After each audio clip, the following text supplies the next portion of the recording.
Dan sika kikiwak tamskat na wow nitsigasun mina. Anutsaya inute wapahtay tabuk uhi. My name is Aaron, and continuing on some more videos I've been thinking about doing, I want to talk today a little bit about verbs and animacy, verb types rather. And quick disclaimer: I'm not a fluent speaker. I'm just a student of nêhiyawêwin, the Plains Cree wide dialect of the language, and I've only been learning for a few years, but I want to share with you some of the things that I've been taught. If it's helpful to you, if it's not helpful to you, just feel free to move on. So I'm going to talk about these two concepts because I don't get into linguistic-y type stuff too much, but some of these things are good to know, I think, as language learners, especially if we're doing self-study. I don't get the opportunity to speak with fluent speakers very often, especially through Zoom and COVID and everything right now. Maybe an hour a week, 2 hours a week sometimes, in a Zoom call with other learners. So I try to maximize on my learning by leaning on resources that are available online, books and videos and things.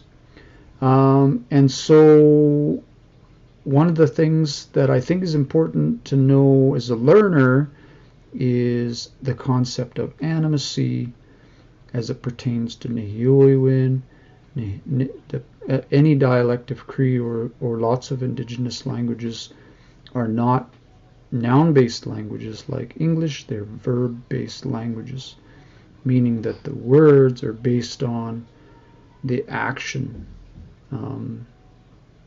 And so we'll get into some of that. But let's talk about animacy first. What does animacy mean? In nêhiyawêwin, there's this concept of what they call animacy, and generally speaking, you can say roughly whether something is alive or not. That's not really it. I think Neil MacLeod said animacy would be better categorized as like noun classes or something, but it's literally just a name that has been come up with in order to categorize nouns into two different types. One type they call animate, and another type they call inanimate. And whether or not they really are animate or not is up for debate. It's just those are the two categories. So this is important to know, because when you interact with things and you want to talk about things, if you're going to talk about interacting with animate things, you use one whole set of words. And if you're going to talk about interacting with inanimate things, you need a whole nother set of words. They're similar, but they're different, and the way you use them is different. So animate things are generally what you think they would be like. Animals are animate. Trees are animate. People are animate. The sun and the moon are animate. At least in Plains Cree or what I've come across, I haven't ever seen pisim be referred to as uma. It's always pisim, awa pisim, like when you talk about the month or something, awa pisim. So the sun and the moon are animate. There's some less obvious things that are animate, like socks and pants. I've always seen referred to as animate, but not shirts or coats, I don't think. Bread, you say pahkwesaganawa when you talk about Bannock, pahkwesaganawa. And rocks, sometimes like ceremonial things. It's one of those things you just have to learn. So sometimes things are obvious, but sometimes they're not. Like most berries are, boy, I know I can't even remember now. Some berries are animate, but some berries are inanimate. Some flowers are animate, but some, I think, I've been at this a few years and I'm still working on the list. Most things are obvious, some things are not obvious. Always check with a fluent speaker in your area. The inanimate list, again, is things that you think would be inanimate, like a stick. A tree and a stick use the same word, but depending on what you're talking about, you'll say ma for the inanimate or wa for the animate one. table, things like food, like soup. Your soup is inanimate, your coat. Most body parts are inanimate. Water. This is not an exhaustive list, but I do want to introduce this idea of these two terms. So NA, just about erase that. NA, which means noun animate, or an animate noun, and NI, which means noun inanimate, or an inanimate noun. So these are the terms that you'll see. When you see NA, they're just talking about an animate noun. When you see NI, they're talking about an inanimate noun. All right, let's talk about transitivity. So, and we'll get into the not a real in-depth breakdown. We'll just talk about how they work together in a minute.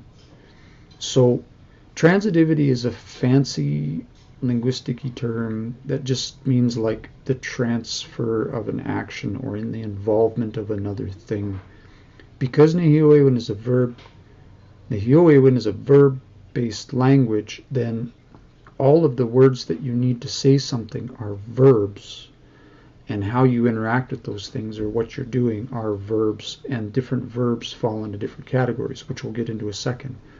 But you need to understand this concept of transitivity, because sometimes you won't be transferring an action, or there won't be anything else involved in that action, and sometimes there will. And animacy will come into play in a minute too, but we'll talk about that in a second.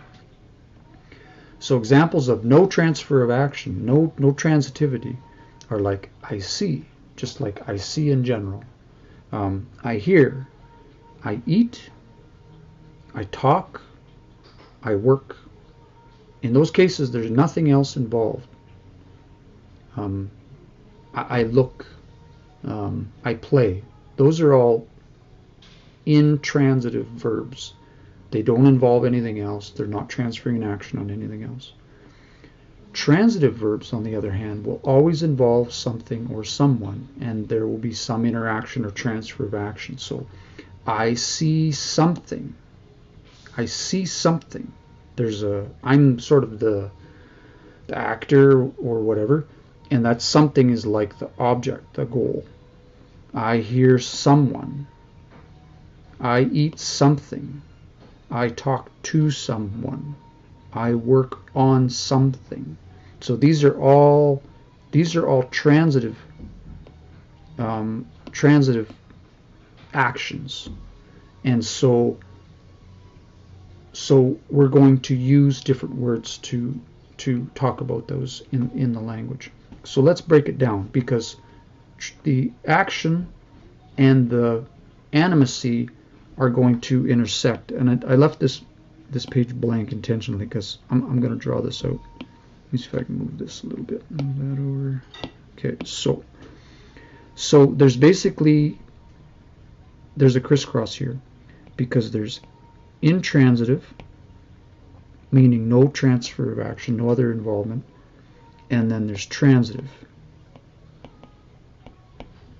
And those are going to intersect with animate and inanimate, or in this case we talked about before, this is like NA and NI. I apologize, those are backwards, but so this intersection looks like this. An intransitive verb in an animate scenario ends up with this classification VAI, and that's just, again, these are just linguistic labels, I guess. But all that means is the verb is an animate actor, I guess, but there's no transfer of anything, right? So I see, this would be an example of this. If we jump over to the transitive column, we end up with what they call a VTA. Now, I don't know why the animacy letter is in the third spot here and it's in the second spot here. That's always confused me. But I guess it doesn't matter. All you need to know is that this one means it's a verb and there's an animate actor, I guess, but there's a transitive component. There's a transfer of action, and there's involvement of someone else, someone else. And actually, in that particular case, the animacy means the recipient of that action. So maybe that's why the letter's in that position. It's a question for somebody smarter than me. Down to this box where we've got intransitive and inanimate, we end up with a verb classification called VII, intransitive inanimate verb. And we'll get into those in a second. And then the last one is a VTI. And that's where there is the transfer of an action, but to something inanimate. So to take an example of this one, the VTA versus the VTI, VTA would be I see someone, and the VTI would be I see something. I see someone, animate noun. I see something, inanimate noun. This is I see, but there's nothing else involved. And this one is a inanimate thing. These are typically weather terms, so, or words like ihtagon, like it exists, wapan, it is dawn, miywâsin, it is good. Words like that, they have a really simple verb chart, but they don't really involve anybody. They're just verbs of things that don't involve a person, I guess. So I just wanted to go into that chart real quick because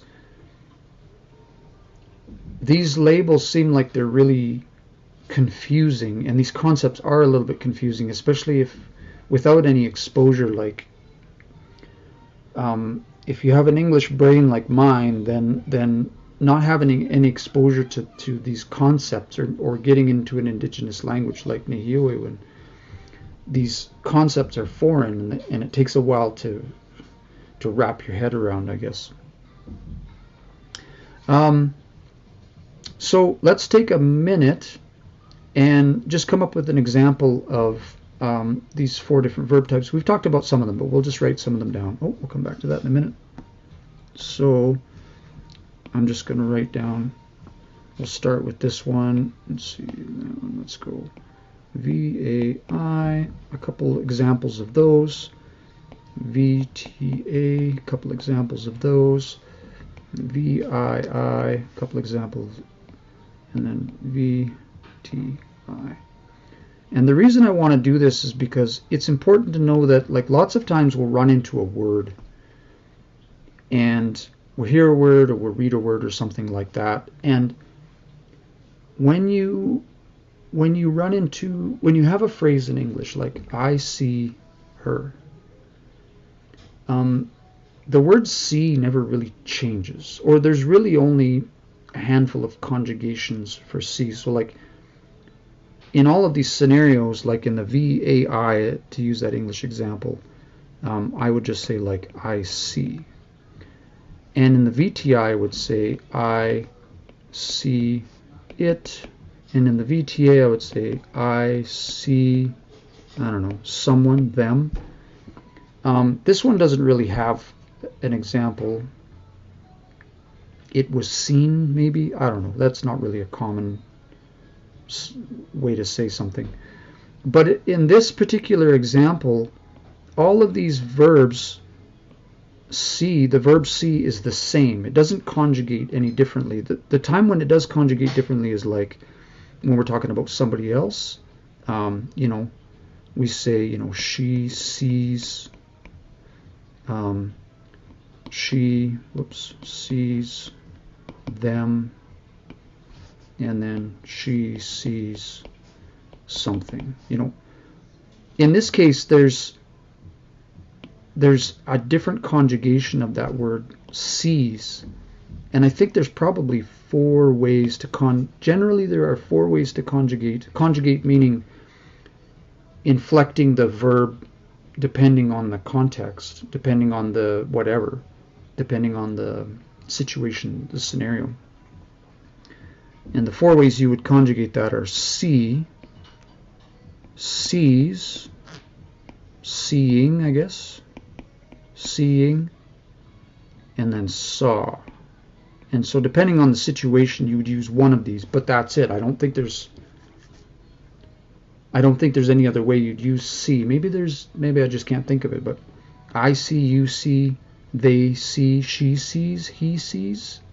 I am seeing, you are seeing, I saw, you saw. And if you go in the future, you say I will see, you will see. So these, as far as I can tell, these are the only four ways that you'll say see. The reason I'm talking about this is because when you get into nêhiyawêwin, there are quite literally many of these. There aren't just 4 because it's a verb-based language. In English, because it's noun-based, if I say I see you, you see me, see doesn't change. But in nêhiyawêwin, when I say I see you, niwâpamâw, you see me, niwâpamâw, the verb changes. The verb inflection changes. Just like we changed see, sees, seeing, saw, we have to inflect the verb differently, not just for those contexts, but for who's doing the seeing and who was seen, or if it was seen. And it's different for all of these different categories. If we go back to that, the verb for this category is going to be a little bit different than the verb for this category, and the verb for this category, and the verb for this category.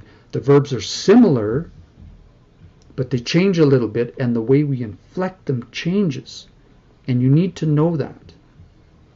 Now we're talking specifically about grammar. If you're not interested in grammar, if this doesn't help you, bounce right now, because it does get a little bit involved. You can definitely just memorize all of those different ways, and I know learners that do that just memorized all the different ways that you say something. So it's possible. This isn't necessarily the right way to learn this. This is just the way I learned this. So if this helps you, keep going. If not, feel free to just stop the video right now. So let's take a look at some examples in nêhiyawêwin. Let me just clean this up. I'm not going to get real deep into conjugations. I'll just drop a couple verbs in here. The one I use as an example is this verb wâpû, which is in this particular form, it literally means that person sees. And this is intransitive. I write it this way because that's the way you'll see it in the dictionary, but it means them, that one.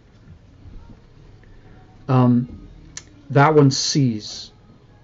There's no transitivity. There's no other involved object. Just that one sees. In the VTI,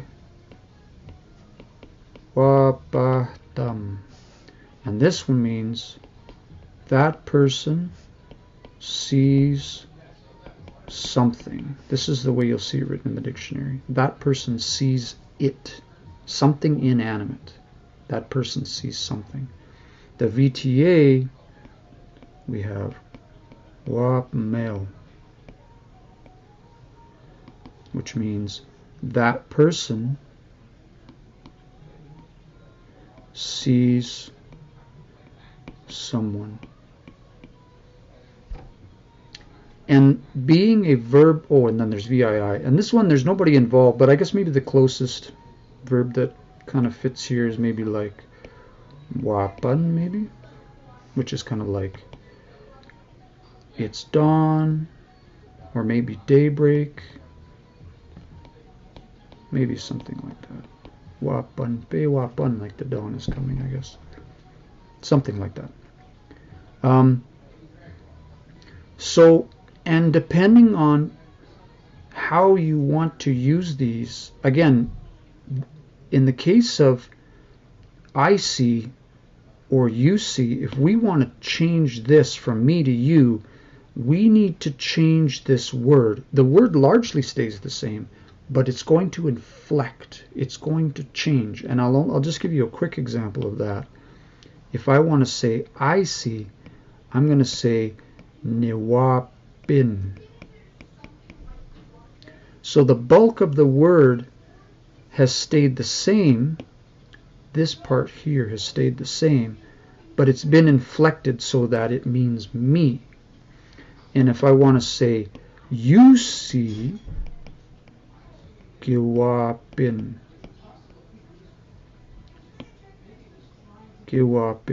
so that part has stayed the same, but it's been inflected for you now. And of course, wapo, that means that person, that third person sees. I'm not going to get deep into conjugation today, but that's something something we will get in. I'll get into that in a later video, and I'll show you the chart right now. This was put together. Don't let this scare you. It looks really scary and horrifying right now, but once you understand how this works, and once you understand how nêhiyawêwin works, then this actually makes a lot of sense. So if we zoom in right here, this section of the chart deals specifically with that VAI, and I'll do videos on this later. So if I put wapo in here, this is where wapo exists, and these are yellow because that's the one you'll find in the dictionary. But this is I see, you see, that one sees, and we'll get into these other pronouns later. For the transitive inanimate, that's this part of the chart right here. Same thing. I see it, you see it, that person sees it. And this seems really scary because there's lots of values in here, but there's patterns in the chart, so it's not as scary as you think. These are those weather terms. Wapan, miywâsin. And there's only a few of those. When we get into the transitive chart, however, there are quite a few, and it is a little bit scarier, and there's lots in here to study and learn. But that's really just what it is. We'll take this in some video in the future, and we'll break it down one box at a time, and we'll talk about each of those, and we'll talk about how to use each of these sections, so that if you are self-study, you can get into this and start to put those words together. You can take a word like niwâpamâw or sagihil or niwâpahtên, or any of those words that you run into, or when you read something and you see a word inflected already, you'll know, oh, it's this one. I heard somebody say, "Kitatamskatnawâw."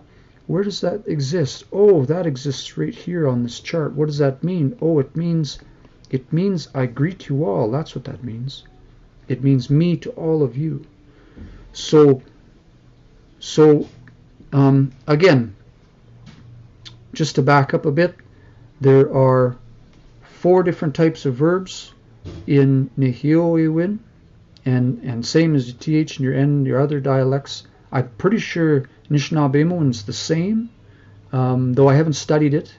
And other languages, lots of indigenous languages are verb-based, and so in order to be able to speak and talk about people and tell stories and understand what's going on, we need to start to dive in a little bit and understand the verb types and the concept of animacy and how we can use those.